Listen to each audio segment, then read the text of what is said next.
Olá, estamos de volta hoje para falar sobre golpes, fraudes, extorsões, clonagem. Em especial hoje vamos tratar do produto cheque. Na verdade, nós vamos estar comentando sobre o uso do cheque, tanto você enquanto usuário de banco, usuário de talão de cheque, usuário do cheque, tanto quanto também você lojista que recebe cheque como forma de pagamento. Alguns cuidados básicos necessários, como por exemplo, você tem o hábito de conferir sua conta bancária, você tem o hábito de conciliar cheques emitidos com cheques efetivamente descontados, você costuma frequentemente verificar o número de folhas no talão de cheque recebido do banco ou eventualmente enviado pelo correio. Portanto, alguns cuidados básicos essenciais necessários para se livrar de golpes, fraudes, extorsões ou prejuízo eventualmente decorrente de clonagem de cheques. Lamentavelmente, hoje nós convivemos com clonagem de cheques, coisa que nos Estados Unidos somente na década de 60, o Brasil já na década de 80 começou a conviver com questões relacionadas à clonagem de cheque. A mesma tecnologia que nos facilita, scanner de alta resolução, fotocopiadoras coloridas, algumas até com 98% de resolução gráfica, possibilita a clonagem com extrema qualidade, com extrema semelhança.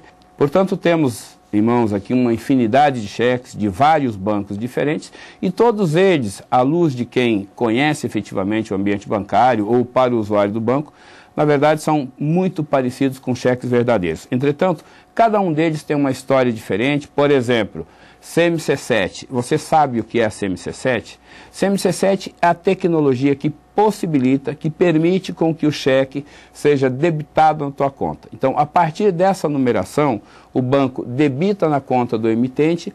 Entretanto, nós temos um golpe que consiste em, chamado golpe do cheque laminado, corta o cheque em diagonal exatamente nesta linha central. A partir daí, faz-se uma montagem, despreza a parte inicialmente preenchida e normalmente cheques de pequenos valores.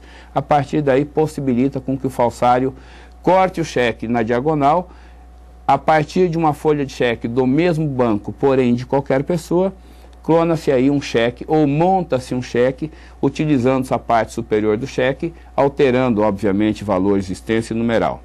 Um outro golpe importante, cuidado igualmente importante que você, usuário, deva tomar, é no que diz respeito ao preenchimento do cheque.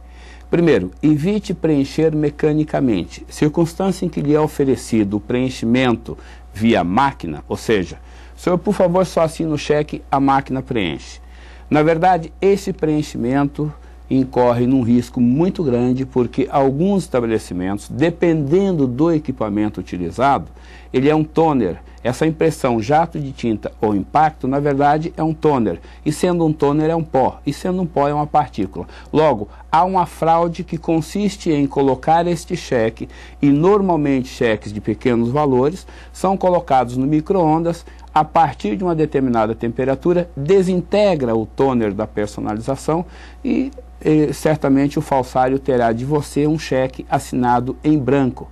E naturalmente, sabendo o banco e sabendo a conta, a partir dali ele promove o valor do seu interesse e, consequentemente, fraudando a partir desses valores.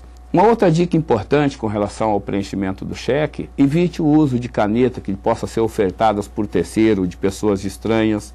Tenha cuidado nos espaços entre o numeral e o extenso. Evite deixar espaço entre o extenso, principalmente extenso, numeral. Utilize todos os campos do cheque de tal forma com que não possibilite adulterações. Às vezes pequenas palavras possibilitam. Vou dar um exemplo. Um cheque inicialmente de R$3.000, quando você não ocupa o espaço do numeral, você permite que na margem esquerda do campo alguém acrescente o numeral 1. Portanto, um cheque de R$3.000 pode ser facilmente adulterado para R$13.000.